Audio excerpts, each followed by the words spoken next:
మాజీ మంత్రివర్యులు సోదరులు ప్రశాంత్ రెడ్డి గారిని మాట్లాడవలసిందిగా కోరుతాను.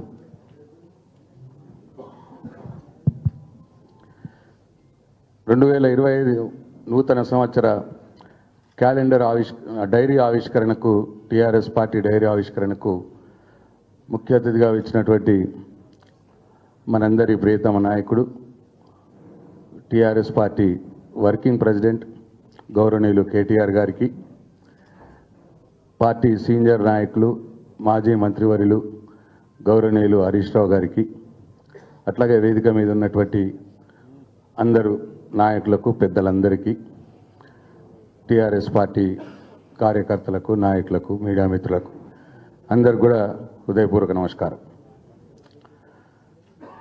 మనందరికి తెలుసు, టీఆర్ఎస్ పార్టీ బీఆర్ఎస్ పార్టీ పుట్టింది తెలంగాణ కోసం. ఆ రోజు కేసీఆర్ గారి నాయకత్వంలో తెలంగాణ రాష్ట్ర సాధన కోసం టీఆర్ఎస్ పార్టీని కేసీఆర్ గారు ప్రారంభించారు. 15 సంవత్సరాలు సుదీర్ఘంగా తెలంగాణ ప్రజల ఆకాంక్ష నెరవేర్చడానికి ఎన్ని ఆటుపోట్లు ఎదురైనా తనకున్న పదవులన్నింటినీ త్యాగం చేసి ఆ రోజు ఉన్నటువంటి అధికార పార్టీలో ఉన్నటువంటి డిప్యూటీ స్పీకర్ పదవిని, ఎమ్మెల్యే పదవిని, పార్టీ రాష్ట్ర కార్యదర్శి పదవిని త్యాగం చేసి తెలంగాణ ప్రజల కోసం, తెలంగాణ రాష్ట్ర సాధన కోసం కేసీఆర్ గారు నడుం బిగించి పెట్టినటువంటి పార్టీ మన పార్టీ. 15 సంవత్సరాల సుదీర్ఘ పోరాటం తర్వాత తెలంగాణ కోసం కొట్లాడిన కేసీఆర్ గారే తెలంగాణను పాలిస్తే బాగుంటుందని తెలంగాణ ప్రజలు టీఆర్ఎస్ పార్టీకి పట్టం కడితే 10 సంవత్సరాలలో కేసీఆర్ గారి తెలంగాణ రాష్ట్రాన్ని దేశంలో నంబర్ 1 రాష్ట్రంగా తీర్చిదిద్దినారు.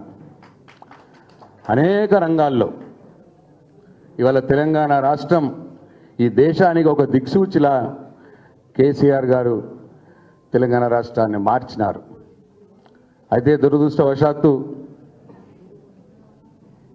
ఆ రోజు కాంగ్రెస్ పార్టీ రేవంత్ రెడ్డి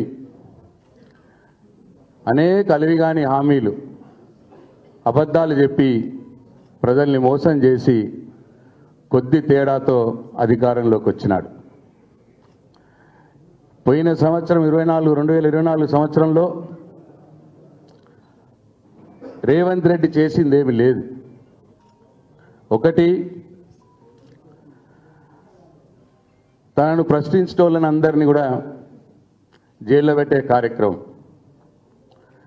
సంవత్సర కాలంగా ఆయన ఇచ్చిన ఒక్క హామీ కూడా అమలు చేయలే.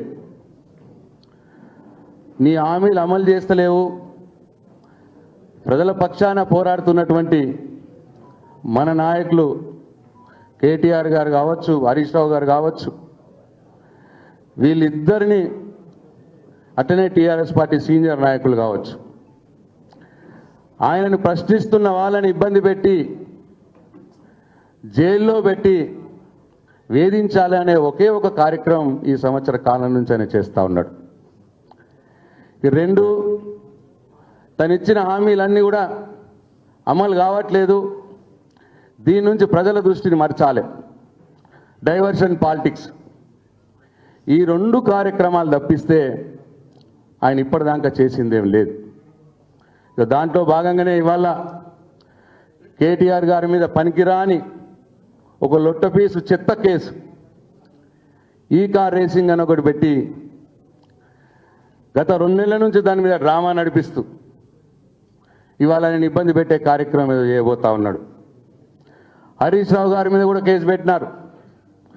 మా మీద కూడా ఆ రోజు మంత్రులుగా పనిచేసిన వాళ్ళ మీద కూడా విజిలెన్స్ ఎంక్వైరీలు పేర్ల మీద మా మీద కూడా కేసులు తయారవుతూ ఉన్నాయి. అంటే ప్రజల పక్షాన, తెలంగాణ ప్రజల పక్షాన పోరాడుతున్నటువంటి టీఆర్ఎస్ పార్టీ నాయకుల మీద, కార్యకర్తల మీద కేసులు పెట్టి వాళ్ళ గొంతు మూయించే కార్యక్రమం తప్పిస్తే ఇవాళ ఈ రేవంత్ రెడ్డి ఏమీ చేస్తలేడన్న విషయం ప్రజలకు కూడా అర్థమవుతా ఉన్నది. నేను ఈ సందర్భంగా ఈ 2025 సంవత్సరం రేవంత్ రెడ్డికి ప్రతి ఒక్క టీఆర్ఎస్ పార్టీ కార్యకర్త సింహ స్వప్నంలా ఇవాళ తయారు కావాలా అని చెప్పి నేను పిలుపునిస్తా ఉన్నాను. 2025 సంవత్సరంలో ఈ రేవంత్ రెడ్డి పని బట్టాలి మనమందరం.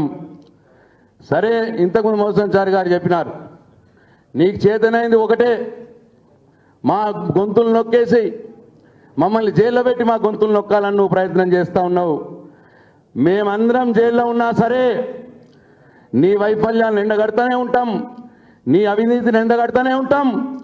నీ భరతం పట్టేదానక ప్రతి ఒక్క టీఆర్ఎస్ పార్టీ కార్యకర్త ఒక కేసీఆర్ లా తయారై నీ పని పడతాము అని చెప్పి దానికి మనందరం కూడా మనం ముందుకు పోవాలని చెప్పి మీ అందరినీ కోరుకుంటూ 2025వ సంవత్సరంలో మన టీఆర్ఎస్ పార్టీ బ్రహ్మాండంగా ఈ కాంగ్రెస్ పార్టీని రేవంత్ రెడ్డిని ఎదుర్కొనేందుకు మనందరం కూడా సన్నాహితం కావాలని చెప్పి మీ అందరినీ కోరుకుంటూ సెలవు తీసుకుంటున్నా. జై తెలంగాణ, జై కేసీఆర్.